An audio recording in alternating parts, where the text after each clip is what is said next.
আলো যদি না থাকে অটোমেটিক অন্ধকার, রহমত থাকবে না, অটোমেটিক গজব।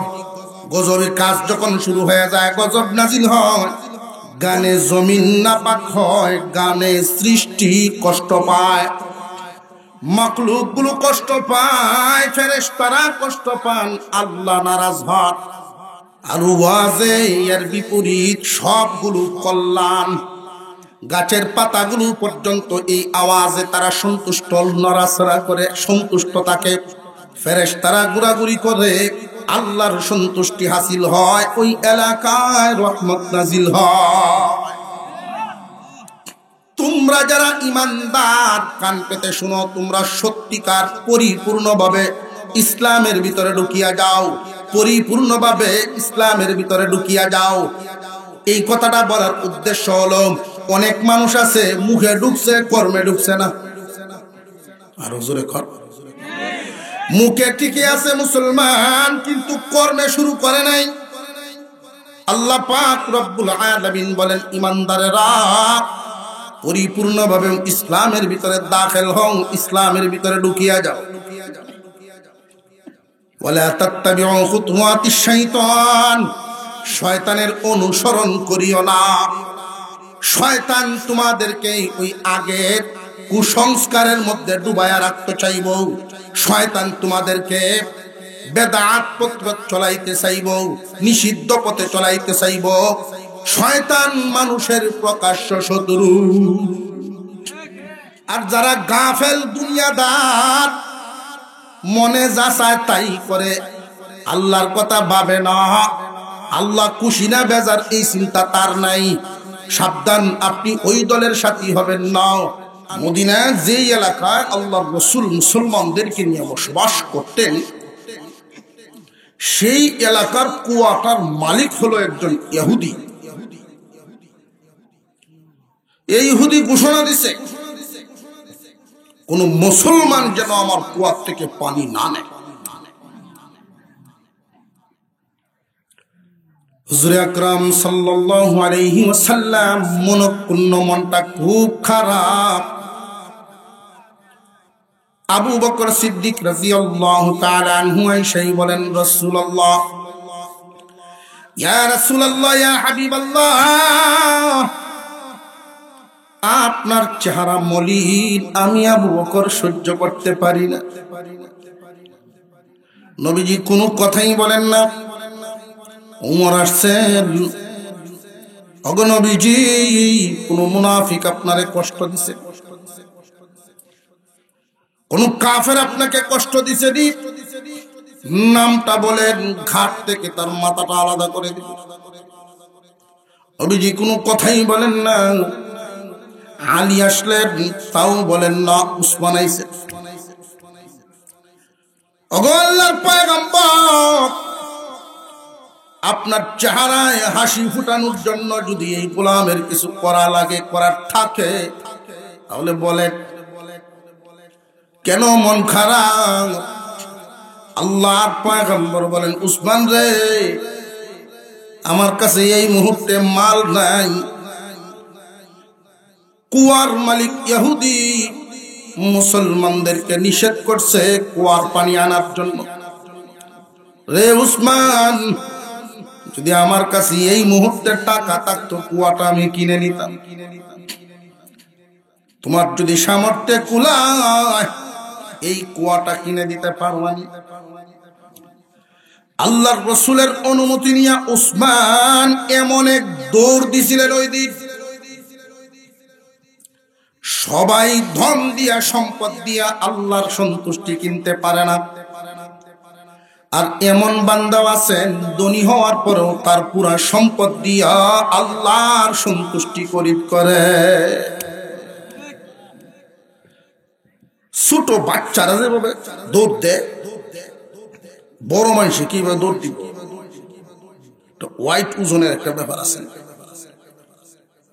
ছোট বাচ্চায় যেইভাবে দৌড় দেয়, জান চাই দিয়া। মদিনার মানুষ উসমানের এই দৌড় দেখে আশ্চর্য হয়ে গেছে। উসমানের একটা সুনাম সুখ্যাতি আছে যে উসমান হইল লাজুক, উসমান খুব লজ্জাশীল, লাজুক, ভদ্র মানুষ, জুরে কখনো সুডে আড়ে না। সেই উসমান এইভাবে দৌড় মারলেন, কারণ কি?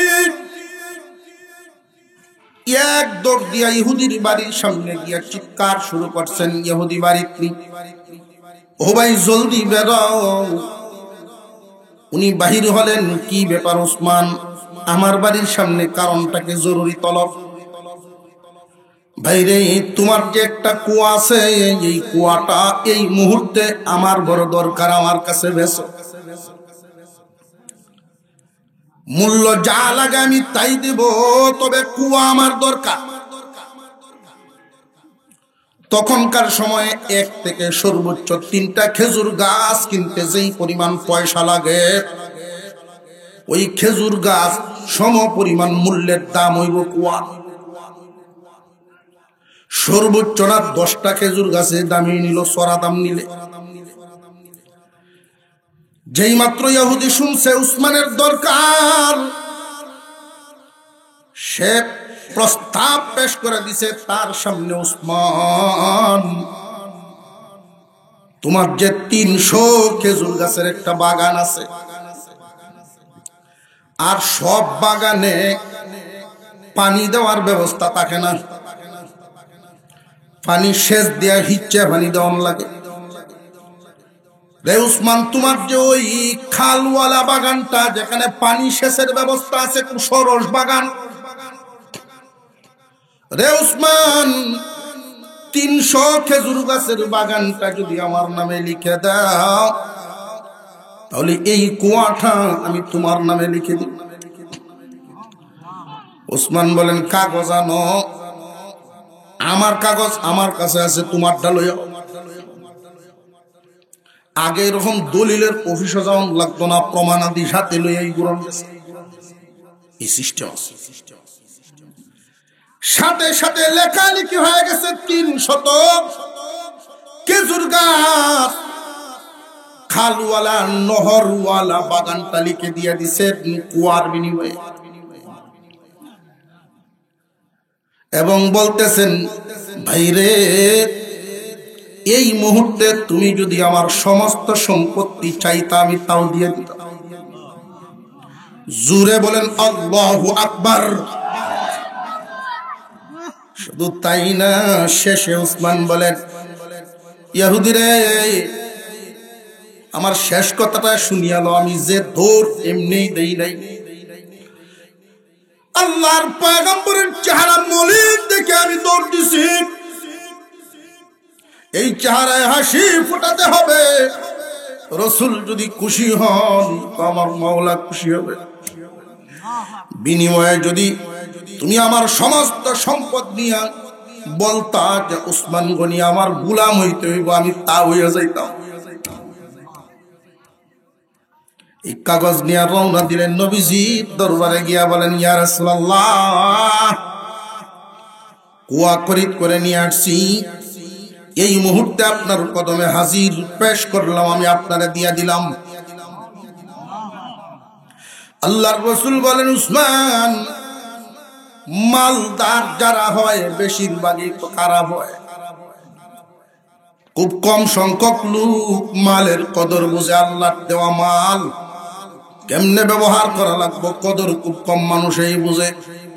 উসমান রে, তুমি তোমার মাল দিয়া আল্লাহর সন্তুষ্টি কিনে ফেলছো। সুবহানাল্লাহ। ও উসমান গনি, তুমি তোমার মাল দিয়ে আল্লাহর সন্তুষ্টি কিনে ফেলছো। তুমি এই কুয়া আমাকে দেওয়ার কারণে আমি কুয়ার মালিক হয়ে আমি আমভাবে দিয়া দিলাম।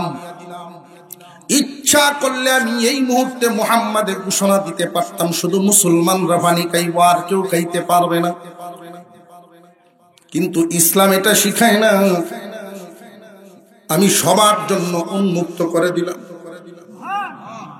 মদিনার ছোট বড় সব মানুষ যেন এখান থেকে পানি পান করতে পারে।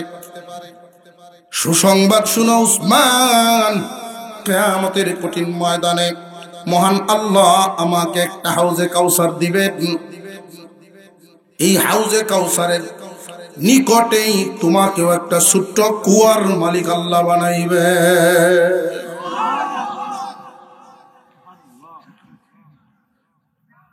যারা মালদার সবাই বেশিরভাগ দিনদার হয় না, খুব কম হয়। বেশিরভাগ গরিবরাই দিনদারির প্রতি আসে। এই জন্য হযরত আলী বলতেন যে আল্লাহ পাকের এই বন্টন আমার বড় পছন্দ, আমি খুশি যে আল্লাহ আমাদেরকে ইলম দিছেন, দিনদারি দিছেন, আমাদের শত্রুদেরকে মালদার বানাইছেন। আর মাল অস্থায়ী, স্থায়ী না, আর দিনদারি স্থায়ী। বেশিরভাগ গরিব গুরাবা মুসলমান নবীজির হাত ধরে কালিমা পড়ে মুসলমান হয়েছেন।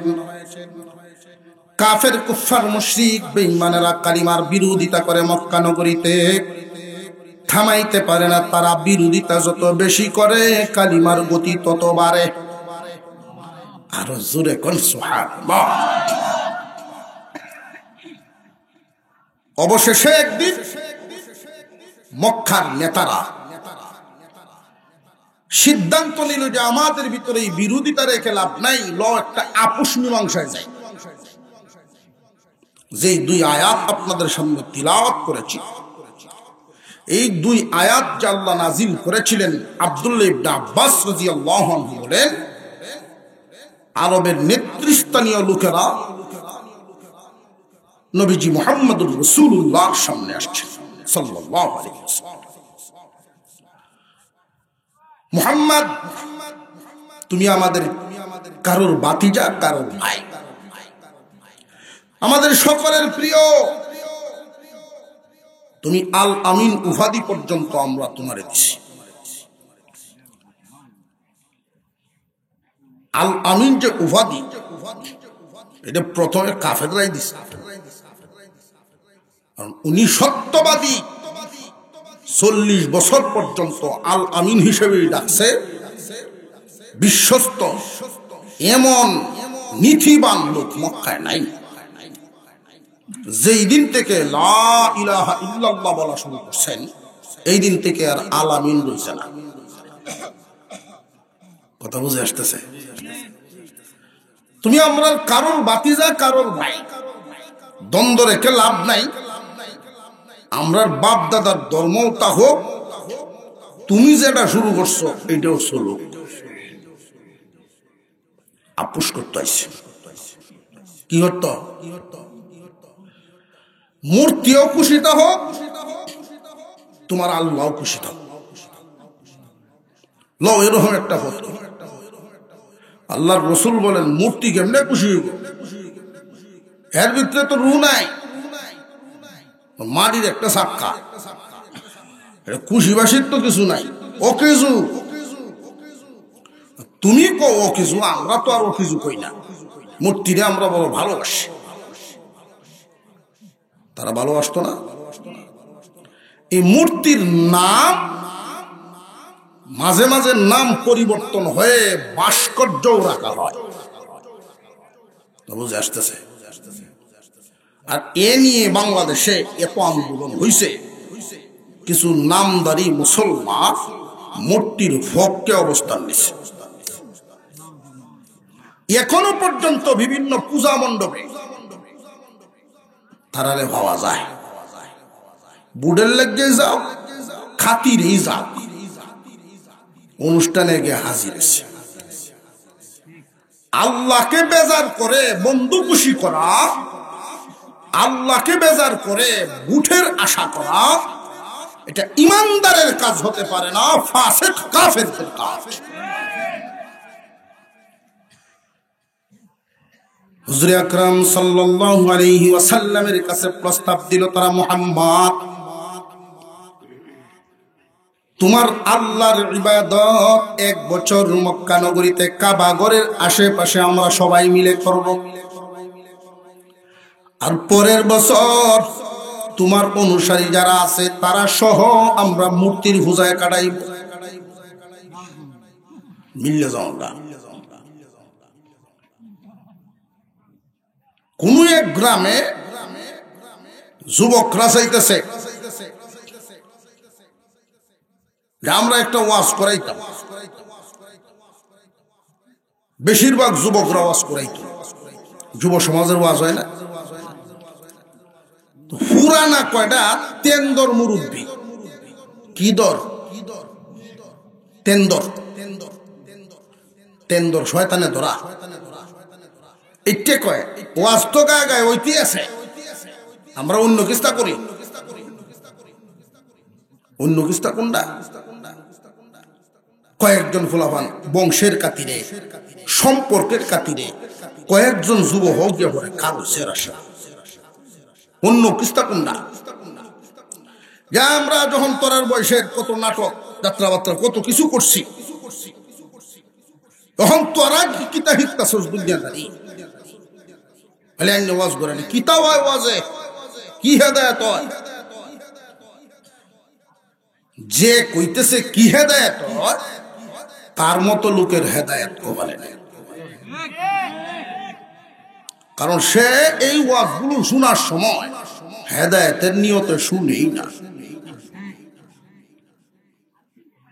যদি আইয়াও দেখবেন একটা চেয়ারও দুরাত বইব, একটা এম ধরে বইব গাছের তলে, অথবা কেউ বাড়ির সিফা, হুজুররা কি কথারই কয়, 100 কথার মধ্যে যদি 11টা স্লিপ কাটে এটা নোট করে দেয়, শয়তানেও এর ডরায় বাবা রে তুই একটা সিজ, ঠিক না? ঠিক। ওয়াজ যারা শুনবেন 2টা গুণ নিয়ে শুনতে হয়। 1 নাম্বার মনোযোগ, 2 নাম্বার মুহাব্বতের সাথে আমলের নিয়ম। মুহাব্বতের সাথে আমলের নিয়ম, নইলে হেদায়েত নসিব হবে না।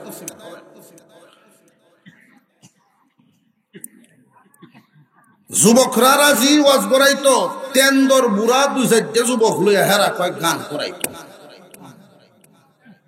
এমন গ্রামও আছে, বড় আশ্চর্যের সাথে আপনাদেরকে বলতে হয়। অনেক যুব সমাজ এই কথাগুলো বলে আমাদেরকে, হুজুর আমরা চাই ওয়াজ করাইতাম, আর আমরার বাপ চাচারাই অনেক এরকম আছে। আফসোস লাগে, গানে জমিন না পাক হয়, গানে সৃষ্টি কষ্ট পায়,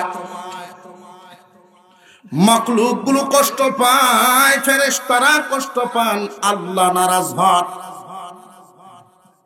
আর ওয়াজে এর বিপরীত সবগুলো কল্যাণ। গাছের পাতাগুলো পর্যন্ত এই আওয়াজে তারা সন্তুষ্ট, নড়াচড়া করে সন্তুষ্ট থাকে। ফেরেশতারা ঘোরাঘুরি করে, আল্লাহর সন্তুষ্টি হাসিল হয়, ওই এলাকায় রহমত নাজিল হয়। এখন এই যুবকরা আর তেন্দর মুরব্বীরা এটা আফুস করতে চাইছে, আচ্ছা তোরার দাও, তোরা তো বেড়ান যুবক বেড়ান, আমরা হন্তুরগুলো এসছি, তোরারে না মান্য তো ভাবতাম না, তোরা 1 বছর ওয়াজ করাইবে আর আমরা পরের বছর হেঁটে আফুস করত। পায়খানা মনামনি লাগতো না, কাঠির আড্ডাতে যদি এই নিল হালাল হইব, হারাম হারামে, মূর্তি হারাম, মূর্তি পূজা হারাম, মূর্তি পছন্দ হারাম, মূর্তি সমর্থন হারাম, এটা আজীবন কিয়ামত পর্যন্ত হারাম হারামি। হুজুর আকরাম সাল্লাল্লাহু আলাইহি ওয়াসাল্লামের সামনে প্রস্তাব দিল, 1 নাম্বার তোমার অনুসারীদেরকে নিয়ে আমাদেরটা করো, আমরাও তোমাদেরটা করাম। দ্বিতীয় প্রস্তাব হলো যদি এটা তুমি মানতে না পারো, 2 নাম্বার প্রস্তাব, তোমার দরবারে যারা তোমার বয়ান শোনার জন্য বসে, ও মুহাম্মদ ভালো করে নজর দিয়া তাকায়া দেখো, বেশিরভাগই গোলাম, গোলামের পুত্র গোলাম। বেলাল, আম্মার ইবনে ইয়াসির, খাব্বাব, এই জাতীয় লোকগুলোর শরীর থেকে গামের গন্ধ বের হয়। আর আমরা হইলাম আমির উমারা, সম্ভ্রান্ত মানুষ মক্কা। তুমি কও, বিবেক দিয়ে কাটায়া কও, আমরা কেমনে এদের সাথে বইতাম? প্রথম প্রস্তাব যদি না মানো তাহলে 2 নাম্বার প্রস্তাব হলো আমরা যখন তোমার দরবারে আসব এরা যেন কেউই তখন না থাকে, নিম্ন শ্রেণীর মানুষরা যেন কেউ তোমার দরবারে না থাকে, আমাদেরকে আলাদাভাবে কথাবার্তা বলবা, ওরার বেলায় আমরা এতাম। এই 2টার কোনটা তুমি মানবা আমাদেরকে বলো। আপোষ মীমাংসার প্রস্তাব লয়ে আইছে তারা। আল্লাহর পয়গম্বর সাথে সাথে এদেরকে জানায়া দিলেন প্রথমটা শুনে যান, প্রথমটা 100% না কুচ। মূর্তি কখনো পূজনীয় বস্তু হতে পারে না, মূর্তি কারোর উপকার করতে পারে না, কারোর ক্ষতিও। আপনার আওয়াজে বোঝা যায় পারে উপকার করতে। নবীজির দরবারে এক সাহাবী বলছেন, হুজুর আমি তো একদিন এক মূর্তির দ্বারা একটু উপকার পাইছিলাম।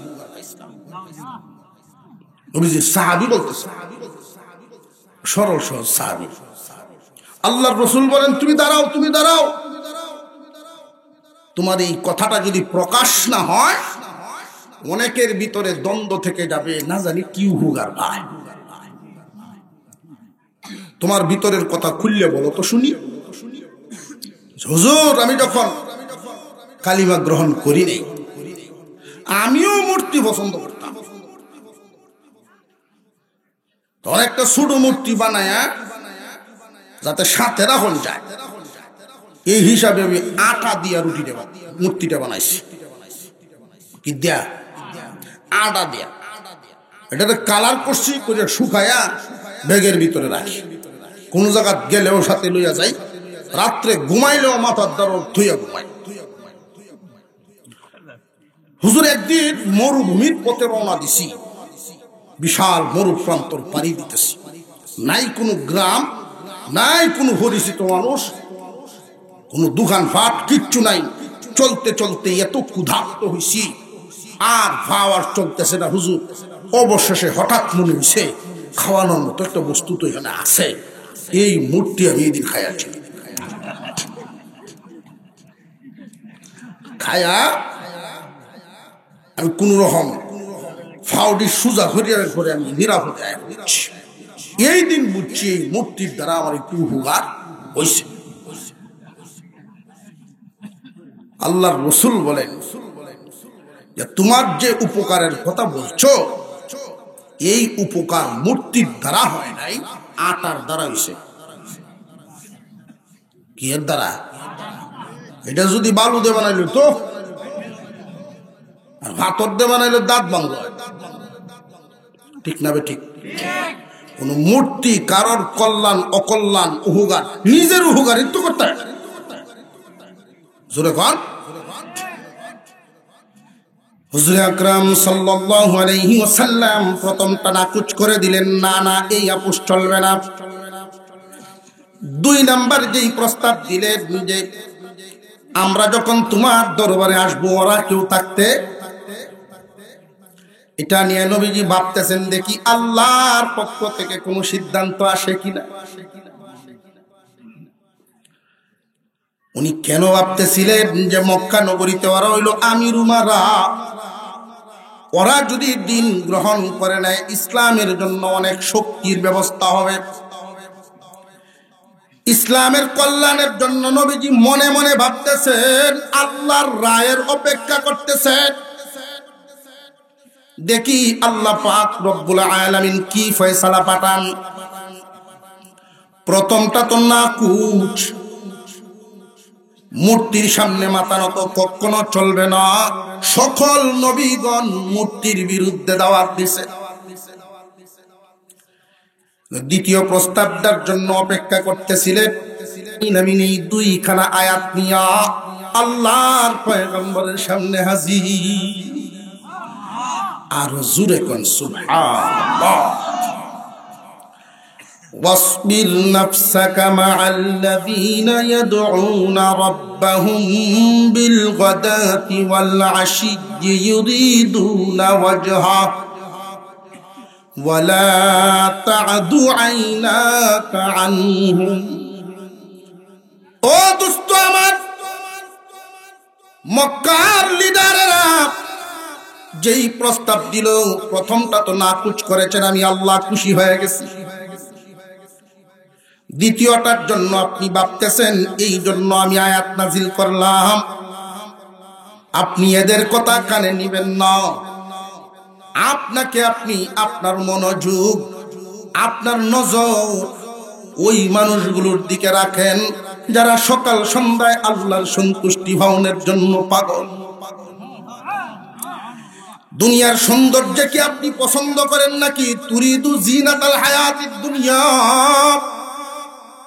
ওয়ালা তা'দু আইনাকা আনহুম তুরিদু জিনাতাল হায়াতিদ দুনিয়া ওয়ালা তুতি' মান আগফালনা কলবাহু আন যিকরিনা ওয়াত্তাবা'a হাওয়াহু ওয়া কানা আমরুহু ফুরতা। ও আমার পয়গম্বর, ওরা দুনিয়াদার, ওরা দিনদার না, ওরা কাফের, মূর্তি পূজারী, এদের সাথে আপোষ নাই। যেই মানুষগুলোর সাথে তারা বসতে চায় না, ওই রকম দুনিয়ার বাহাদুরদের চাইতে আমি আল্লাহর কাছে বেলালের গামের গন্ধ ভালো। আল্লাহ পাক রব্বুল আলামিন নবীজিকে বলতেছেন ওয়াসবির নাফসাকা মাআল্লাযীনা ইয়াদউনা রাব্বাহুম বিল গাদাতি ওয়াল আশিয়্যি ইউরিদুনা ওয়াজহা ওয়ালা তা'দু আইনাকা আনহুম। ও দোস্ত আমার, আপনার নজর এদের দিক থেকে ফিরাবেন না যারা সকাল সন্ধ্যায় আল্লাহরে খুশি করতে পাগল, যারা সকাল সন্ধ্যায় আল্লাহর জন্য পাগল। আমি আল্লাহ ধন সম্পদের দিকে তাকাই না, তাকাই তো মানুষের অন্তরে। আপনি নিজের এদের সাথে মিলায়া রাখেন, ওদের কথা নিবেন না। কেন জানেননি? আপনি ওদের অনুসরণ করবেন না। ওরা হইল এমন মানুষ যাদের অন্তরকে আমি এমন ভাবে ঘুরায় রাখছি যে আমার স্মরণ থেকে গাফেল, ওরা আমারে মনে করে না। যারা দিনদার, আল্লাহকে স্মরণ করে, আল্লাহর কথা ভাবে, আর ওরা আল্লাহর কথা ভাবে না, আল্লাহর কথা চিন্তা করে না। আমি এদের মন থেকে সরায়া দিছি চিন্তা। ফলে এদের মানসিক অবস্থা হলো ওরা কখনো উগ্র হয়, ওয়াকানা আমরুহু ফুরতা। ওরা কখনো উগ্র, কখনো উদাসী, কখনো উগ্রমী, কখনো উদাসী। যারা মনচাহি জীবন যাপন করে আল্লাহর নীতিমালা বাদ দিয়া, নিজের মন রে প্রভু মেনে চলাফেরা শুরু করে, এদের কাজকর্মের ভারসাম্যতা ঠিক থাকে না। কোন কাজটা কিভাবে করতে হবে কোনো পদ্ধতি থাকে না, তার মনে যেমনে চায় এমনি করে। প্রত্যেকটা কাজের নীতিমালা, নিয়ম নীতি ইসলামে আছে না নাই? আছে না? মাঝে সন্দেহ হইতো। যেমন ধরেন বিয়ে শাদী, মুসলমানদের বিয়ে শাদীর মধ্যে ইসলামের বিধি বিধান আছে না নাই? মুসলমান আমরা, যেহেতু আল্লাহ মুমিন মুসলমানের ঘরে জন্ম দিয়েছেন, আমরা মুসলমান, আমাদের প্রত্যেকটা কাজ হবে বিধান মতো, আমাদের মন মতো না। আল্লাহর বিধান মতো করব, তাহলে এই কাজটা হবে নিয়মতান্ত্রিক। এতে কোনো বান্দা খুশি হোক আর না হোক, আমার তো আল্লাহর সন্তুষ্টি দরকার। বর্তমান সময়ে আফসোসের সাথে বলি, খুব মনোযোগ দিয়ে শুনবেন এই কথাটা। আল্লাহ পাক রব্বুল আলামিন সিস্টেম করে দিয়েছেন, নিয়ম করে দিয়েছেন, দুইজন মানুষের মিলনের মাধ্যমে আরেকজনের জন্ম হওয়া, এটা কুদরতের নিয়ম। মহান আল্লাহ পাক রব্বুল আলামিন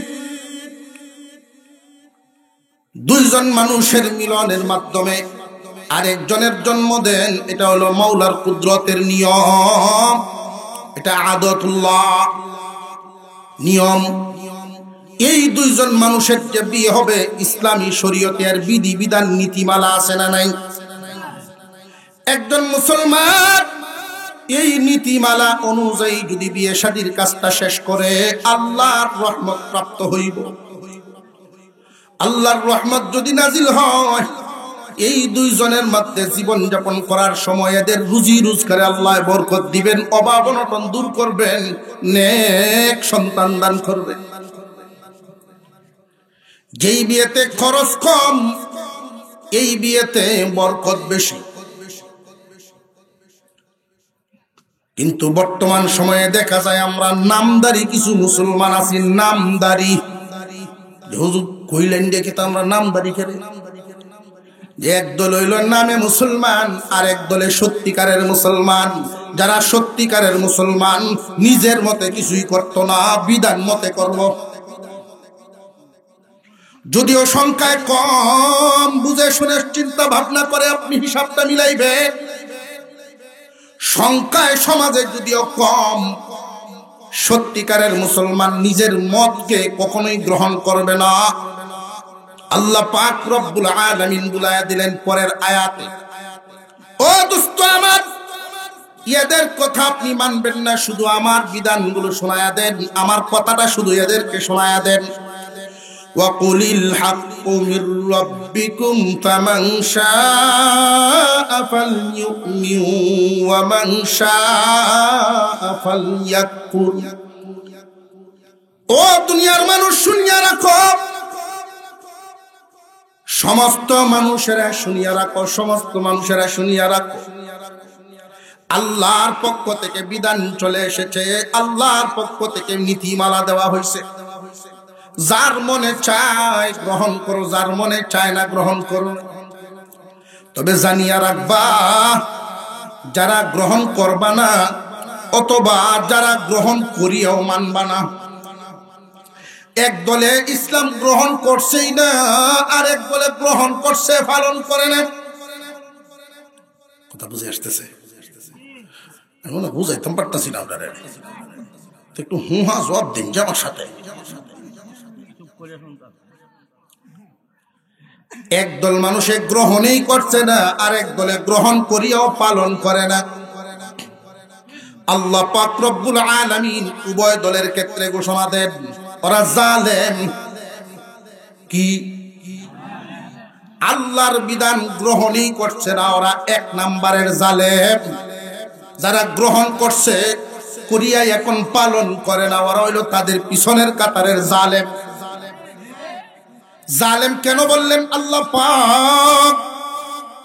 বান্দারে তোমারে আমি কি দেই নাই, তুমি দেখো কি দেই নাই। আমার দেওয়া সব কিছু তুমি বুক করে এরপরে আমার নাফরমানি কেমনে করো, আমার বিধানগুলো হাতে লইয়াও কেমনে তুমি পালন করো না। মুখে স্বীকার করো আমি একজন মুসলমান, কিন্তু কর্মে তো মুসলমানই ফিট করো না। বিয়ে শাদীর মধ্যে বিধি বিধান ইসলামী শরীয়তে আছে না নাই? রে যুবক, তুমি যদি মনে করো যে আমি একজন মুসলমান, জিন্দেগিটা আমি সুখ শান্তিতে ভরপুর করে আল্লাহর রহমত দিয়ে কাটাইবার চাই, তাহলে মন যেমনে চাই এমনে করবা না। এই যে জুরিটা বিধান মতো করবা, আল্লাহর রহমত পাইবা। আর এই জুরা লাগানোর সময় যদি বেদাত পদ্ধতিতে, বেদাত পদ্ধতি বাতিল পদ্ধতি, যেই পদ্ধতিতে আল্লাহ নারাজ এমন পদ্ধতিতে বন্ধু খুশি করে লাভ নাই। যেই পদ্ধতিতে আল্লাহ নারাজ এমন পদ্ধতিতে আত্মীয় খুশি করিয়া লাভ নাই। যেই পদ্ধতিতে আল্লাহ নারাজ এই পদ্ধতি, এই কাজগুলো করিয়া তোমার আত্মীয় স্বজন আশপাশের যুবক যুবতীদের খুশি করিয়া লাভ নাই। আল্লাহ যেই পদ্ধতিতে খুশি হন ওই পদ্ধতি অবলম্বন করা মুসলমানের কাজ। অনেক বিয়ে শাদী এমন আছে বেদাত তরিকা, বেদাত তরিকা। সাউন্ড বক্সের আওয়াজ, মাটির তলতি কাফে। ফেরেশতা কি থাকবো না বাগবো? কারণ যেখানে আল্লাহর রহমত নাই ওইখানে আল্লাহর ফেরেশতাও। গজব গজব নাজিল হয়ে যাবে। দুইজনের যে বিয়ে শাদীটা তোমরা করায়া দিলাম, খুব সাবধান। নেক সন্তান জন্ম হওয়ার আশা করা যায় না, কারণ গুড়ালিতেই গন্ডু। এই গ্রাম চালায়, এই গ্রাম যারা আপনারা বসবাস করেন, এই গ্রামে অবশ্যই 2-4 জন 20 জন ময় মুরব্বীরাই তো গ্রাম চালায়। ভয় মনো পরামর্শ করিয়া যে কোনো বিষয় আশয় নিয়ে তো তারাই কথাবার্তা বলেন, আলাপ আলোচনা করেন। যদি দেখা যায় বিয়ে শাদীর মধ্যে এই রকমের আয়োজন করতেছে, নাচনের লাগিন কিশোরগঞ্জ তো মায়ার হয়ে যাচ্ছে, এমন ইবলিসও বাইরে হয়ে গেছে, নাচাই তো আনছে। এমন কারবার হইতেছে যেই কারবারে রহমত বিদায় হয়, গজব নাজিল হয়। ছোট্ট করে একটা কথা বলি, রহমত আর গজবের পার্থক্যটা। যেখানে রহমত নাই সেখানেই গজব, যেখানে রহমত নাই সেইখানেই গজব, আর যেখানে রহমত থাকে সেইখানে গজব। উদাহরণস্বরূপ আলো এবং অন্ধকার। আলো আর আলো যদি না থাকে অটোমেটিক অন্ধকার। ঢুকতেছি না মাথা? আলো যদি না থাকে অটোমেটিক অন্ধকার। রহমত থাকবে না, অটোমেটিক গজব। গজবের কাজ যখন শুরু হয়ে যায়, গজব নাজিল হয়। গণ্যমান্য ব্যক্তিরা যদি ওই বাড়িওয়ালারে ডাকায় আনে, ছেলে বিয়া করাইবা বালা কথা, এই যে কি শুরু করছো, তোমার বাড়ির এই কর্মকাণ্ড কেন?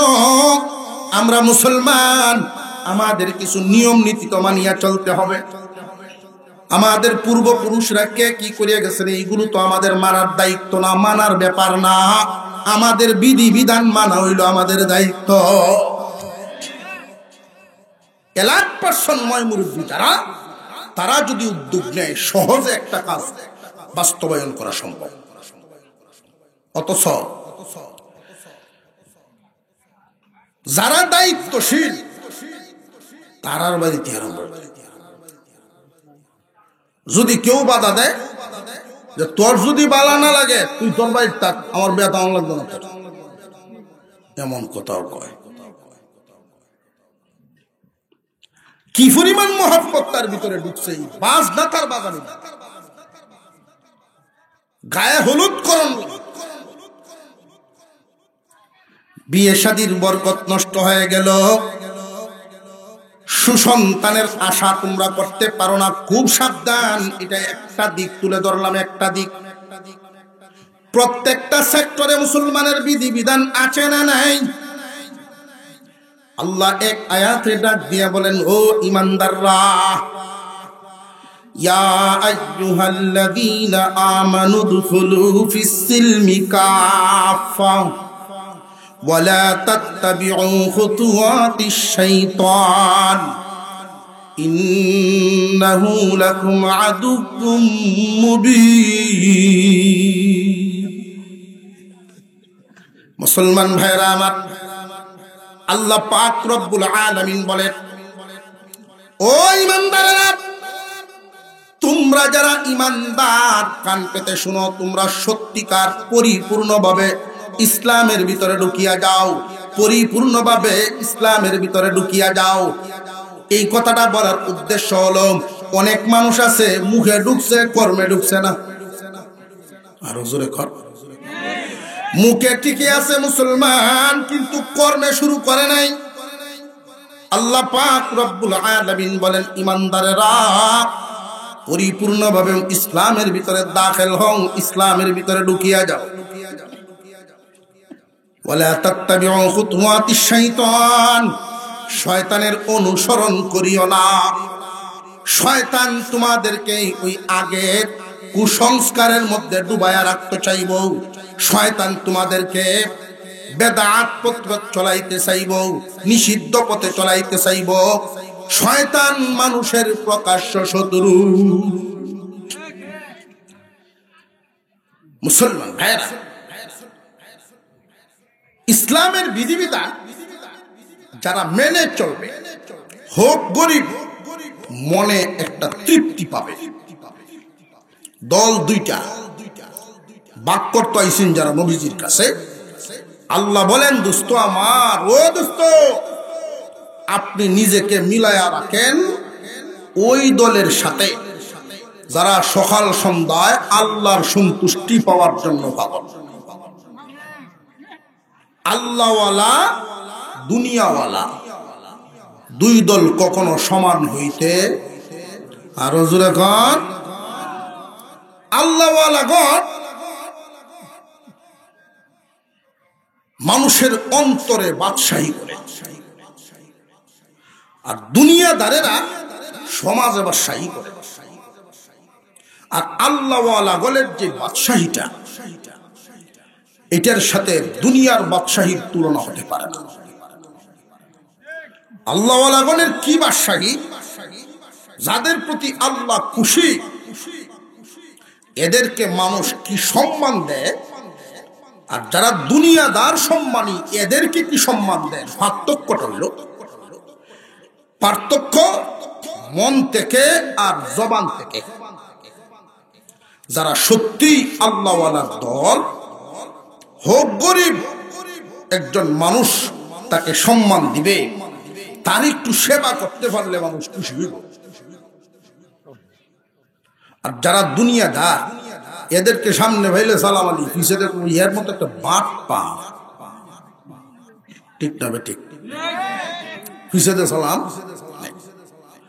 রাজনগরী হুজুর রহমতুল্লাহি আলাইহি মানে আল্লাহওয়ালারা যে মানুষের অন্তরে বিরাজ করে এবং এদের বাদশাহীটা আপনাদেরকে বুঝাইতেছে। যদিও শরীরের থেকে ঘাম আসুক, দিলে যদি আল্লাহর স্মরণ থাকে, লোকটা গরিব থাকুক, ফেরো বাদ নাই, দিলে আল্লাহ আছে। গরম মেঘ ফরে বাইরে পড়ার সাথে সাথে বড় খান নেই, আল্লাহর জিকির অন্তরে আছে। আল্লাহ বলেন, ওরা রাজা বা শাহীর জিন্দিগি করব, যদিও মানুষের চোখে ধরা পড়তো না, ওরা মনের দিক থেকে বাদশার চেয়েও সুখ। কারণ আমি আল্লাহ সুখ ঢেলে দিয়ে এদের অন্তরে। কেমনে হয়? রাজনগরী হুজুর রহমতুল্লাহ আলাইহির কোন জায়গা সম্পদ নাই, আওরো কেতকেরি নাই। তো আল্লাহ উনারে যে কাপড় দিবিন দায়িত্ব, তো শীতের দিন ফজরের নামাজ পড়ে হুজুর বেরোইছে হাঁটা, তো উনার যে বুট মোজা কুট কাট এগুলো যাইতে যাইতে যাইতে যাইতে 2 গ্রাম 3 গ্রাম পর্যন্ত আটকে গেছে। আপনার অসুবিধা হইতেছে না তো? যে হানকে রই দুধ চড়ছে, কাপড় খুলে লাগতো না, তো হুজুর একজন, এই অমুক আসল রে, একটু ঘাস কাটতেছেন গরুর লাগিয়া, দা জাহুন তৈয়া হুজুর ডাক দিছে। খালি বাড়িতে কবর ফাটাইছে, ঘাস আমি হন কাটতাম না, বড় ভাই সাহেব কইও অন্যভাবে ম্যানেজ করো, আমি বিকালে বাহরাম নে, বরকতের কাম পাইছি আগে হেনু বাদশাহীটা বুঝুন। যে হুজুর কি পয়সাতে ডাক দিছে, কামলা নিছে কি ডাক দিছেন, বরকত পাওয়ার আশা দৌড়ে গেছে। এই অবস্থাটা মানুষের অন্তরে তৈরি করে দিবেন আল্লাহ। জি হুজুর কেন লাগে আমি কিছু কাপড় খুললে দিতাম, এটি তখন যে নচ্ছে না, তখন যেত না, কাপড় রায় তৈলে তো আবার হিটে লাগবই আমার। এই গাঠটি আমি আতরি না, আমার বাইর জায়গা উনি কুললে দিছে, হের এক গাঠটি হয়েছে লইয়া যায়। আর কয় রে, এই কাপড়টি আমরা কিনলে বাপে বাড়ির জায়গা দিত না।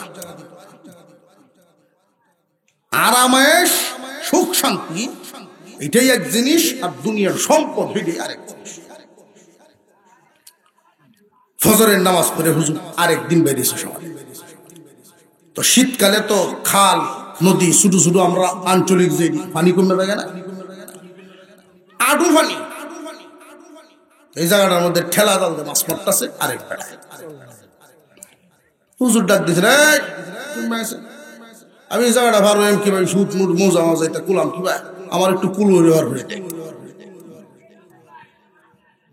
অহন্ত এটা কারো এ কান্দন নিছে, কারণ হেইটা হইছে হুজুরের থেকে আরো 1.5 হাত নিচা। আর হুজুর তো আলহামদুলিল্লাহ মাশাআল্লাহ শেয়ারও বইলে মাশাআল্লাহ কইছে কেন স্যার ভাই এরকম অন্ত এটা কান্তাছে কারণ না দৌড়তাম পারতাছে বেড়ায় দৌড় দিতে পারতাছে আর না হুজুরের দৌড়তে পারতাছে। হুজুর বলেন বয় ভাইস না বিসমিল্লাহ কইয়া ধর, বিসমিল্লাহ কইয়া ধরছে, যে পার করছে সে স্বীকার করছে যে আমার কাছে লাগছে একটা কুলবালিশ এই ঘর থেকে হিবা হয়েছে। আল্লাহ ওয়ালাদের বাদশাহী এইভাবে হয়, আল্লাহর রহমত নাজিল। কথা বুঝে আসতেছে আপনাদের? কঠিন কাজটা সহজ হয় না। ছেলের বিয়া তো হুজুর আমার সাথে যেমন মানুষের একটা পায় পরিচয় সম্পর্ক, আলেমুল আমাদের সাথে তো সম্পর্ক থাকবে, এটাই স্বাভাবিক। হুজুর তো ছিলেন আরো বড় মানুষ, যার এই ভাইছে দাওয়াত আল্লাহ বড় ভূতের যেহেতু বিয়া অনুষ্ঠান তো মেয়ের বাড়িতে না আমার বাড়িতে, এটাই সুন্নত। জগতের মানুষের দেহানির দরকার, সিহানির দরকার। আমরা করি কি তার মেয়ের বাপের উপরে যাতা শুরু করি খাইতাম, তোমরা বে আমার বাড়ি। হুজুরে দাওয়াত দিছে, হুজুর মনে হচ্ছেন এখানে হুজুর দাওয়াত দিয়ে হয়তো বুঝে পারি, হুজুরের কথাটা গ্রহণ করে একবারে সাবা দিয়া বিয়ার দিন গরু 2টা জব হচ্ছে, 2 গরু জব হলে আর 2-8 গাঁয়ের মানুষ যদি আইতে থাকে কতক্ষণ থাকবো? শুক্রবারের দিন জুমার নামাজ পড়ে এক এক মসজিদ থেকে যখন আসা শুরু হয়েছে, বাবুর্চি অবস্থা দেখে হইলা সেওড়াতে কান্দন লাগছে। হুজুর মসজিদ হেনুকে হুজুর সর্বনাশ করছে। কি সর্বনাশ? সর্বনাশ হয় কি? হ্যাঁ সর্বনাশ কি হয়? হুজুর এরম এরম ব্যাপার, আপনি যে দাওয়াত দিয়েছেন সারা এলাকার মানুষ পাইতেছে, তো খুশি হওয়ার ব্যাপার, খুশি হওয়ার ব্যাপার। গুস্তু লাগতো না, খুশি হওয়ার ব্যাপার, গুস্তু তো লাগবো। খুশি যে ওই আলহামদুলিল্লাহ খায়া তো যাইব, মন্দ করব। উনি গিয়া একটা চেয়ার নিয়া ডেকগুলোর কাছে বসে ডাক না দিয়ে উদম করিস না, বিসমিল্লাহ কয়ে কয়ে বলে দিতে টাকার খাওয়াইতে থাক। জুমার পর থেকে সন্ধ্যা পর্যন্ত চলছে। আল্লাহ ওয়ালাদের বাদশাহী। বাকি আর পড়লো না। পরবর্তীতে মোহাব্বতের মানুষ যারা আইসে এরা বেট্টো বলে বলে দিচ্ছিল। আল্লাহ ওয়ালাদের বাদশাহী এইভাবে হয়। নবীজিকে আল্লাহ বলেন واصبر نفسك مع الذين يدعون ربهم بالغداة والعشي يريدون وجهه ولا تعد عيناك عنهم। ও দোস্ত আমার, আপনার নজর ওদের থেকে ফিরাবেন না, আপনি ওদের থেকে আলাদা হবেন না, নিজেকে মিশায়া রাখেন ওই দলের সাথে যারা আল্লাহর পাগল, যাদের কাজকর্ম নিজের মতে করে না, আল্লাহর বিধান মতো করে, যাদের প্রত্যেকটা কাজকর্ম করার সময় চিন্তা করে যে আমার এই কামটাই কি আমার মালিক খুশি হইব না বেজার। এই চিন্তা ভাবনা করিয়া সব সময় যারা আল্লাহর স্মরণ দিলের ভিতরে রাখে, যারা গৃহস্থী করেন, আমরা তো মনে করি যে আল্লাহরে খুঁজলে শুধু মসজিদে যাওয়া লাগবো না, মসজিদে শুধু দৈনিক 5 বার হাজিরা দেওয়া, বাকি সময়টা সব বাহিরে, দোকানে, খেতে, অফিসে। আপনি যে কত এইখানে যে গৃহস্থী করতেছেন, একজন গৃহস্থের কত দাম। নবীজি ঘোষণা করে দিয়েছেন, গৃহস্থরা রে আল্লাহ তোমাদেরকে ভালোবাসে। আমরা তো আল্লাহরে ভালোবাসি, আমরা আল্লাহরে ভালোবাসি। নবীজি বলেন যারা গৃহস্থ খেটে ইনকাম করে, ঘাম জড়ায় পয়সা ইনকাম করে, হালাল হালাল রুজি রোজগার কামানোর জন্য ঘাম জড়ায় হালাল পথে থাকার জন্য পরিশ্রম করে। ঘোষণা শুনো, দুনিয়ার মানুষ আল্লাহর পাগল, আর স্বয়ং আল্লাহ এদের জন্য পাগল।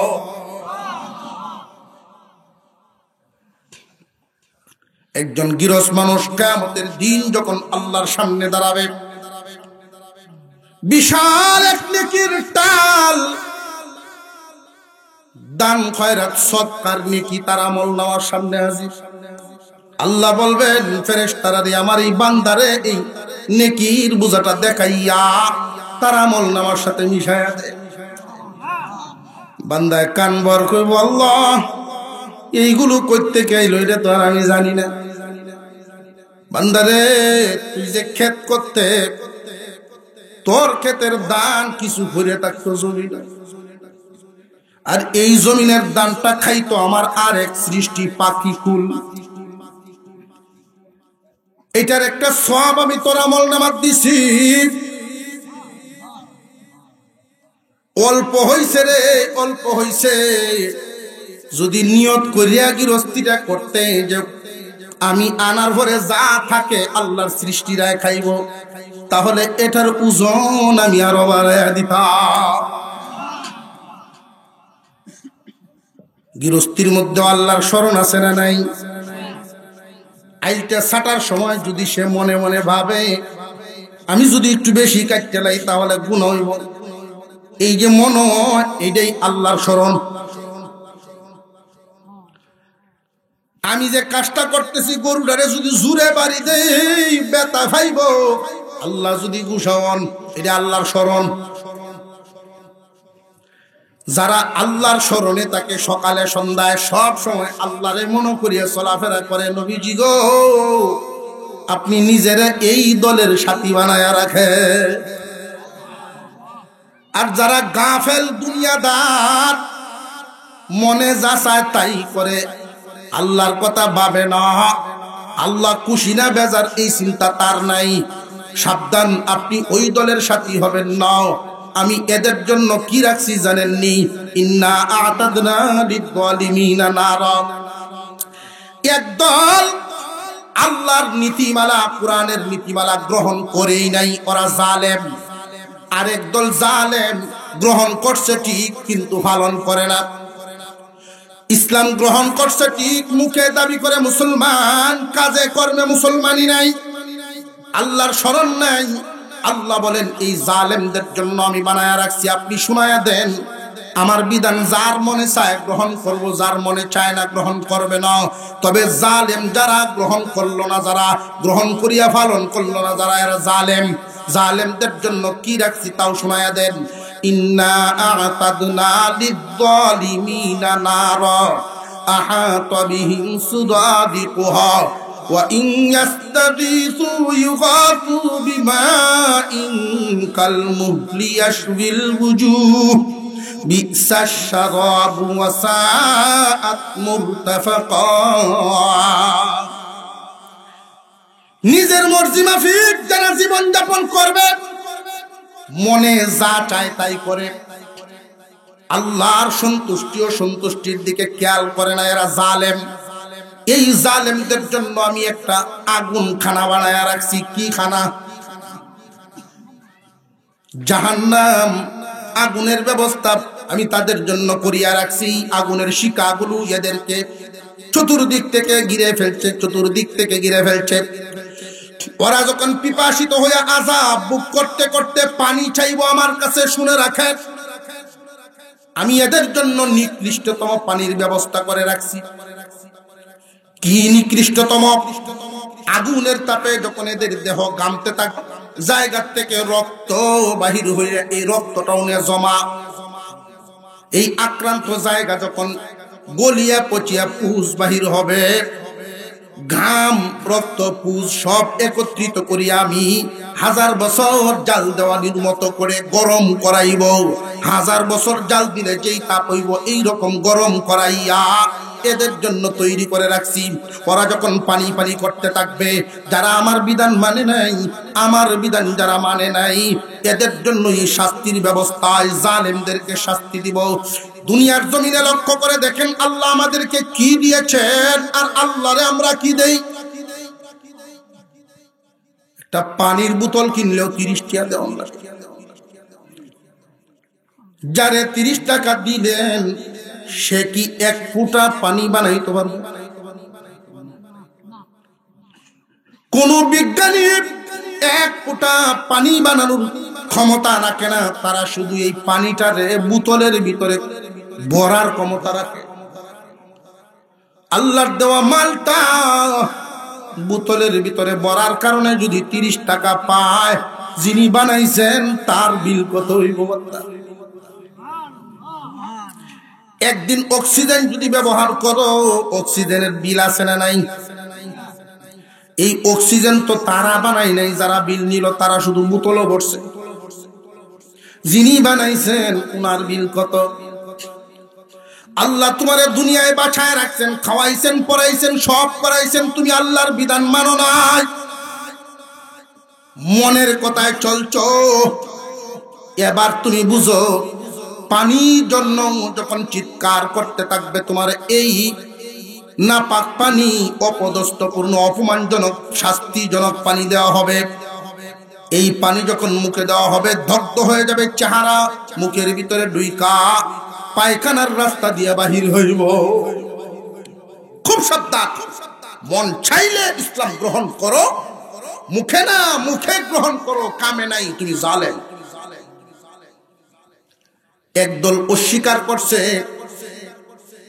আরেক দল গ্রহণ করিয়া পালন করে না। 2 দল।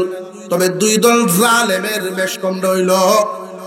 যারা গ্রহণই করে নাই ওরা কোনোদিন মুক্তি পাবে না। যারা গ্রহণ করছে ঠিক, যেটা আল্লাহর বিধান আমি মানছি, কিন্তু পালন করছে না, পালন না করার কারণে শাস্তি ভোগ করতে করতে কোনো এক সময় আল্লাহ তার এর থেকে বাইর করবে। তবে বান্দা জেনে রাখবেন, যদি ইসলাম গ্রহণ করে থাকেন তাহলে এই বিধান মতো চলতে আমাদের অসুবিধাটা কোথায়, বাধাটা কোথায়? বরং এই বিধান মতো চললে তো শান্তি, আল্লাহর রহমত, আযাব থেকেও বাঁচলাম। আল্লাহ যেন আমাদেরকে প্রতিটি কাজে আল্লাহর বিধান মাফিক চলার তৌফিক দেন।